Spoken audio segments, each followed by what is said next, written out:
걸그룹 뉴진스 멤버 한이가 국정감사 참고인으로 오늘 국회에 나섭니다. 뉴진스는 모 기업 격인 하이브와 갈등을 빚고 있는데 한이가 직장 내 괴롭힘을 당했다고 주장하면서 참고인으로 채택됐습니다. 한편 개그맨 이진호 씨가 불법 도박을 고백해 파문이 일고 있습니다. 특히 돈을 빌려준 동료들의 이름까지 거론되면서 논란이 커지고 있는데요. 오늘 자세한 내용 임주혜 변호사와 함께 알아보겠습니다. 어서 오시죠. 네, 안녕하십니까. 네, 안녕하세요. 네, 많은 분들이 주목을 할 것 같습니다. 오늘 국정감사 환노위에 이 한이 씨가 출석을 하게 되는데요. 현역 걸그룹이 이 국감에 증인으로 출석하는 것은 첫 사례라고 합니다. 일단 뭐 왕따 논란이 있잖아요. 어떤 일이 있었는지부터 짚어주신다면요. 그렇습니다. 하이브 뉴진스 사태라고 불릴 정도로요. 굉장히 큰 파장이 일고 있습니다. 예. 애초에 시작은 이제 하이브 내의 어떤 경영권에 관련된 그런 다툼에서 시작이 되었습니다. 이전 어도어의 대표였던 이제 민희진 대표와 하이브 간의 일종의 불화에서 시작된 부분이었는데 네. 이것이 지금 초유의 현직 걸그룹의 국정감사 출석이라는 결과까지 그 효과를 가져온 것인데요. 이번에 국정감사에서 이 하이브의 멤버 한이 씨가 이전에 이 팬들과의 소통 과정 그리고 이것을 영상으로 담아내는 과정에서 하이브 내에서 그러니까 뉴진스 입장에서 하이브는 어쨌든 직장이라고 볼 수 있는 건데 네. 본인이 일하고 있는 본인이 속해 있는 이 회사 내에서 따돌림을 당했다. 직장 내에 어떤 괴롭힘 문제가 있었다는 점을 지적하면서 불거지게 되었습니다. 이때 한이 씨가 직장 내에서 타 그룹을 담당하고 있는 매니저가 본인들은 무시해도 된다 이런 발언을 했다는 것을 공개적으로 이야기하면서 이것이 직장 내에서 한쪽이 어떤 우월적인 지위를 이용한 괴롭힘 아니냐 이런 문제가 있었고요. 네. 노동위원회의 진정 같은 부분도 접수가 되었었거든요. 이와 관련해서 오늘 있을 이제 환경노동위원회 국정감사에서 한이 씨를 참고인으로 부르기로 했고요. 이에 대해 한이 씨가 본인과 그룹 그리고 팬들을 위해서 직접 출석해서 관련 내용들을 진술하겠다고 밝힌 만큼 현재까지는 지금 출석이 예상되고 있는 상황입니다. 네, 일단 뉴진스가 소속돼 있는 레이블이 어도어 레이블인데 여기 원래 민희진 대표가 있었는데 물러나고 새로운 대표가 들어왔잖아요. 김주영 대표. 증인으로 나설 가능성도 거론되는데 어느 정도로 예상을 하세요? 그렇습니다. 말씀 주신 것처럼 민희진 대표가 이제 물러나게 되면서 이와 관련해서도 법적 분쟁이 계속 있었어요. 네. 어떤 대표이사의 지위를 잃게 되면서 이와 관련한 뭐 가처분도 있었고요. 이와 관련해서도 지금도 지금 계속해서 법적인 분쟁이 계속되고 있는데 현재 어도어의 대표인 김주영 대표 역시도 지금 이번 국정감사에서 증인으로 채택된 상태입니다. 하지만 아직까지 명확하게 뭐 불출석 사유서, 그러니까 나오지 못하는 이유에 대한 사유서를 제출했다거나 아니면 나오겠다는 입장을 정확하게 밝힌 바는 없어서 출석 여부는 아직까지는 점쳐볼 수는 없겠지만 이와 관련해서 사실 현재 진행 중인 상황입니다. 현재 네. 진행 중인 법적 분쟁인 와중에 국정감사 출석은 본인에게 좀 부담스러울 수 있거든요. 그리고 지금 오늘 문제되고 있는 사안이 환경노동위원회에서 어떤 뉴진스 이 그룹 멤버들에 대한 이 회사 내의 어떤 대우의 처분에 있어서 문제점들이 있었는지 이와 관련해서 대표가 어느 정도 관여했는지 본인에게는 껄끄러울 수 있는 내용들 다루고 있기 때문에 두 가지 경우 다 가능합니다. 적극적으로 지금 하이브에서는 이와 관련해서 직장 내 괴롭힘 없었다는 입장을 명확하게 밝히고 있는 만큼 출석을 해서 이 부분을 적극적으로 소명할 것인지 아니면은 좀 이 껄끄러운 자리를 피하기 위해 출석하지 않을지 이 부분 두 가지 다 가능성이 있어서 현재까지는 좀 열린 상태로 지켜볼 필요 있을 것 같습니다. 네, 김주영 대표의 국감 출석 여부는 아직까지 확정은 아닌 상황이고요. 한이는 이제 등장을 한다라고 본인이 직접 말을 하기도 했습니다. 그러면 이 국감에서 어떤 얘기를 할지 최대 쟁점은 무엇일지도 궁금하거든요. 그렇죠. 결국 이제 이 국장 내 괴롭힘이 있었는지 여부가 쟁점이 될 것 같은데요. 그 전에 이제 다뤄줄 만한 문제점은 이 직장 내 괴롭힘이라는 것이 금지되어 있는 것이 이제 근로자의 경우에 적용이 되는 근로기준법입니다. 네. 그러니까 우리나라 근로기준법에 따르면 직장 내에서 어떤 한쪽의 우월적인 지위를 이용해서 상대방에게 불이익한 처우를 하는 경우 정신적인, 신체적인 고통을 주는 경우를 금지하고 있거든요.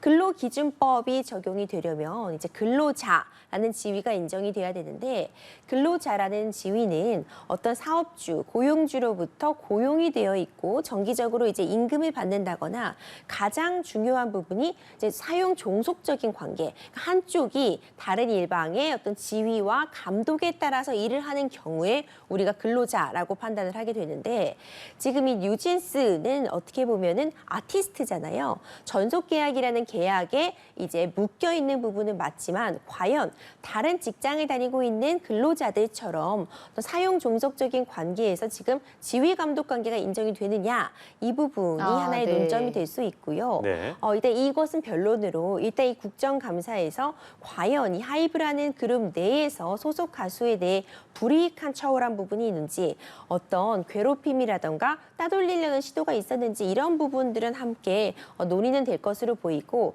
한희 씨도 이 부분을 중점적으로 본인이 진술할 것으로 보입니다. 만약 이제 김주영 대표가 출석을 하게 된다면 지금 한희 씨가 직접 이 사람이 가해자다라고 지목한 사람은 없지만 이제 인터넷상에서 특히 이 하이브와 지금 좀 대척점에 있는 것으로 알려져 있는 이 빌리프랩이라는 다른 레이블이죠. 네. 하이브라는 지붕 하에 어도어도 있고 빌리프랩이라는 레이블이 각각 존재하고 있는 것인데 이 빌리프랩의 관계자가 지금 한희 씨를 의도적으로 따돌리려 했다라는 내용이 지금 전해지고 있어서 빌리프랩 측에서 이것이 사실 무근이다 이렇게 입장을 밝히기도 했거든요. 그러니까 CCTV 같은 부분을 확인했는데 한희 씨의 주장과는 달리 무시하라 이런 발언들이 없었다라고 지금 빌리프랩 하이브 측에서는 주장을 하고 있는 만큼 양측이 다른 이야기를 하고 있기 때문에 이런 부분의 진술이 충돌하는지 여부가 국감에서도 좀 쟁점이 될 수 있을 것 같습니다. 네, 오늘 뭐 한희 씨가 출석을 해서 또 어떤 새로운 증언을 내놓을지도 주목이 되는 상황인데 그렇다면 이제 뉴진스 따돌림 논란의 어떤 변곡점이 오늘부로 좀 될 수 있을 거라고 보세요? 그렇죠. 사실 이번 사안 같은 경우 명확한 증거가 있다고 보기는 어렵습니다. 물론 이제 이 뉴진스 멤버의 부모님들도 이와 관련해서 CCTV 같은 부분을 확인하기를 요청했으나 뭐 CCTV가 없다 이런 식의 대답을 들었다는 이야기도 나오고 있어요. 이와 관련해서도 이제 빌리프랩 하이브 측에서는 녹음이 되는 그런 CCTV는 아니기 때문에 이런 주장이 나왔다. 그리고 같은 그룹 내에 같은 기업 내에 있는 그룹들 간에 따돌린다거나 하는 것은 존재하지 않고 관련 관계자들도 다들 존칭을 가수들에게 쓰도록 하고 있기 때문에 뭐 무시해라는 발언이 나올 수 없다. 이렇게 지금 양쪽이 대척되는 주장을 하고 있거든요. 결국 오늘 국감장에까지 이제 뉴진스, 하이브 이 멤버들이 지금 나와서까지도 지금 계속해서 이 이야기를 이어가게 되고 있는 것은 사실상 또 진술의 반복일 수는 있습니다. 양측은 자신의 입장에 대한 진술을 계속할 것이고 이에 대해서 이제 질문을 받으면 그에 대한 답변, 공방이 이루어지면서 과연 어느 쪽이 조금 더 진실에 가까울지는 국민들이 좀 판단해 볼 수 있는 그런 부분까지는 진행이 되지 않을까 싶고요.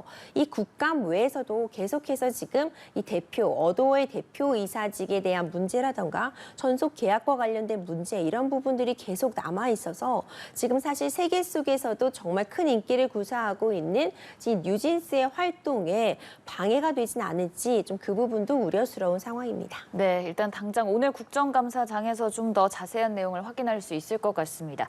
연예계 불법 도박 사건과 관련된 얘기도 좀 해볼 텐데 개그맨 이진우 씨가 불법 도박에 빠져서 거액의 빚을 졌다 좀 고백을 하고 나섰거든요. 법적인 부분을 중점적으로 어떤 일인지부터 짚어보시죠.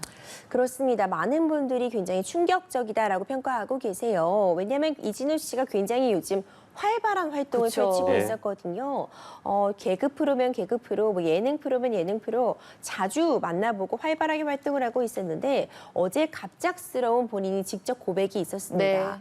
2020년도부터 불법 도박에 빠져서 본인이 감당할 수 없는 수준의 채무, 빚을 지게 됐고 이와 관련해서 이제 도박에 대해서는 본인이 손을 뗀 상태, 이제 이 부분에 대한 중독은 빠져나왔지만 여전히 굉장히 큰 재물을 부담하고 있어서 이 부분에 대해서 사죄를 하고 앞으로 수사기관의 수사가 있다면 정식적으로 이 부분에 대해 소환을 조사 등에 응하겠다 이렇게 밝히고 있거든요. 예. 이제 거액의 채무가 실제로 사실로 밝혀진 만큼 충격적으로 지금 다가오고 있는 상황입니다. 이 불법 도박 혐의가 사실 법적으로 보자면은 이제 불법 도박에 빠져서 본인이 특히 상습적으로까지 도박에 나아갔다면은 3년 이하의 징역 2천만 원 이하의 벌금에 처해질 수 있는 그런 처벌형도 존재하고 있어서 이 부분의 수사가 진행이 된다면 처분 결과도 좀 지켜볼 필요성이 있을 것 같습니다. 네.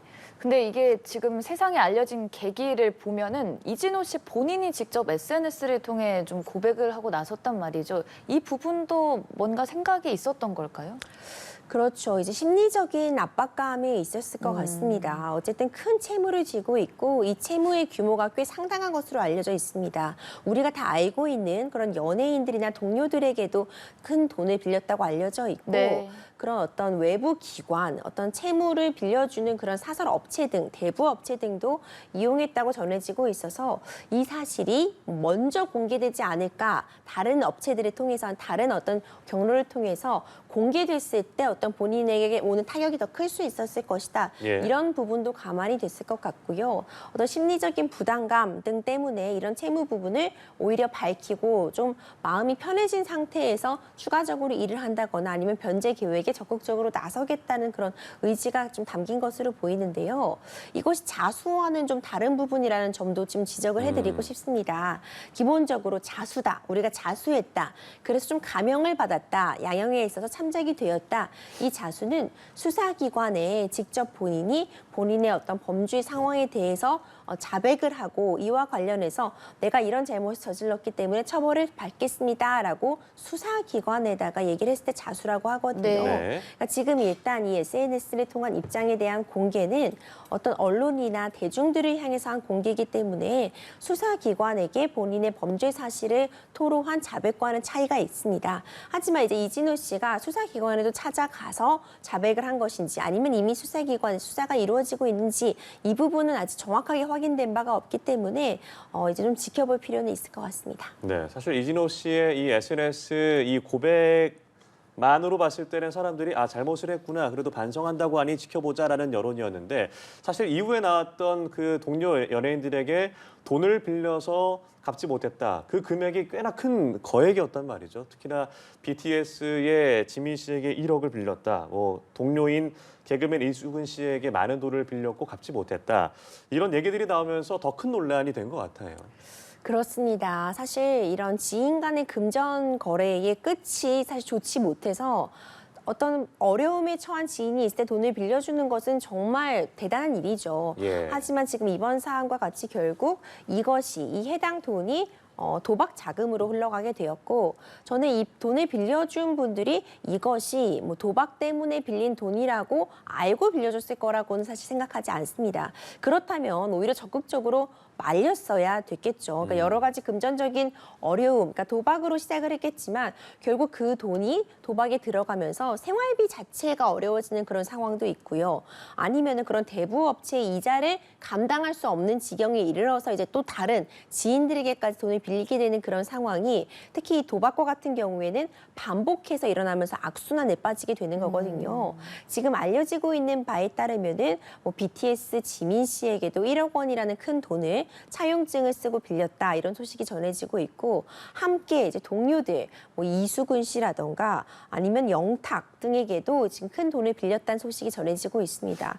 이 외에도 이제 대부 업체에도 13억 가량을 빌려서 총 채무 규모가 이제 원금만 확인된 바가 뭐 20억 원에 달한다. 뭐 이런 이야기가 지금 전해지고 있는데 네. 정확한 채무 규모는 사실 확인이 어렵지만 이 정도 상황이라면 본인이 이제 감당하기 어려울 지경에 이르렀다 이렇게 판단을 했을 것 같고요.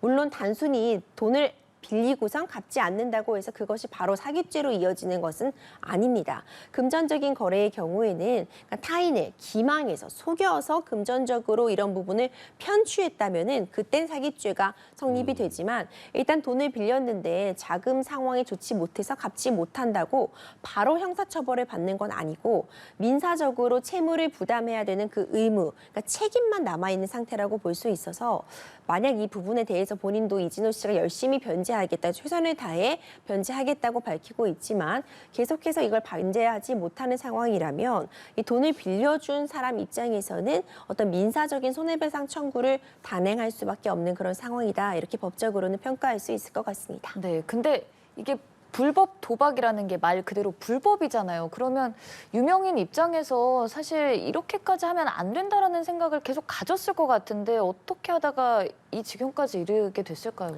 도박을 법적으로 처벌하고 있는 이유도 바로 거기에 있습니다. 말씀 주신 것처럼 이 불법 도박이고 사행성을 조장하고 있는 것이고요. 큰 빚을 지게 할 정도로 사실 수익이 나는 경우도 있지만 거의 100%라고 봐야죠. 대부분의 경우에는 이 수익이 난 부분을 더해서 전 재산을 잃게 되는 것, 전 재산이 탄증하게 되는 것이 도박인데 이것이 지금 계속해서 반복되는 건 그만큼 헤어나올 수 없기 때문입니다. 그래서 우리 형법에서도 이런 상습적인 도박을 처벌 규정을 두고 있는 것이 네. 이런 주변인들에까지 피해를 양산하게 되고 본인 스스로도 이걸 빠져나오기가 매우 어렵기 때문인데 실질적으로도요. 이런 불법 사이버 도박, 특히 요즘에는 이 도박이 예전에는 그러니까 오프라인에서 이루어졌습니다. 어떤 도박장이라는 장소에 찾아가서 했어야 되는 것인데 요즘은 이것이 인터넷으로 이루어지다 보니까 접근이 더 용이해져서 이런 불법 사이버 도박에 빠져드는 인구가 매년 증가하고 있는 추세이고요. 네. 5년간 통계를 보자면 2배 넘게 증가했다 이런 통계도 있습니다. 더 우려스러운 지점은 이런 인터넷상으로 도박이 너무 쉽게 이루어지다 보니까 청소년들까지도 지금 가담을 하고 있거든요. 대표적으로 어떤 재범률이 높은 범죄가 이제 마약과 더불어서 도박 역시도 이 재범률이 매우 높다. 여기서 볼 수 있는 것이 한 번 이 도박의 유혹에 빠져들면 헤어나올 수가 없고 그러다 보니 빚을 져서라도 다시 한 번 하게 되고 또 그 빚을 갚겠다는 이유로 또다시 도박에 빠져드는 악순환의 고리가 있어서 네. 이런 불법 도박 한 번이라도 해서는 안 되겠다 이런 생각식이 다시 한 번 드는 그런 상황입니다. 네, 그렇습니다. 저희가 연세대 수시노술 문제 유출 논란도 짚어보도록 하죠. 수험생들 사이에서 불만이 커지고 있는 상황입니다. 특히나 이제 민감한 문제잖아요. 특히나 여러 가지 내용들을 봤을 때 석연치 않은 지점이 한두 군데가 아니어서 먼저 어떤 일이었는지부터 짚어주시죠. 그렇죠. 연세대의 수시 논술에서 어떤 공정성 논란이 벌어지고 있습니다. 이제 시험 관리에 있어서 부실 부분이 문제가 됐던 것인데 해당 논술 시험의 시작 시간은 2시였습니다. 그런데 1시간도 전에 한 시험장에서 감독관이 이제 시간 계산 착오로 인해서 네. 시험지를 1시간도 전에 배부하게 된 것입니다. 이 시험지의 배부 시점은요, 아직 휴대폰 같은 부분을 이제 걷어가기도 전이었기 때문에 문제가 되었고요. 네. 더 큰 문제는요, 아직 시험이 시작하기 전인데 이런 수험생들이 많이 모여있는 온라인 커뮤니티에 이와 관련된 시험 문제와 관련된 글들이 올라오게 된 겁니다. 지금 어떤 시험관이 지금 시험장에서 시험 문제를 미리 나눠줬다. 심지어 어떤 경우에는 이것이 지금 정사각형을 여러 개 붙여서 직사각형을 만든 그런 도형 모양이 보인다. 이런 글들이 올라왔는데 사실 지금 수험생들 입장에서는 이 도형만 가지고도 어떤 부분에 관련된 문제다라는 것이 예측이 되니까 그런 도형이 있다면은 이와 관련된 문제 아니냐 이런 글들이 올라오면서 문제가 된 거죠. 이와 관련해서 이제 연세대 측에서는 시험장에서 감독관이 이 시간착오로 먼저 시험지를 배부한 부분은 인정을 했지만 네. 본전성이 논란될 정도로 어떤 시험지 유출은 된 것이 아니다라고 판단을 했다고 밝히고 있고요.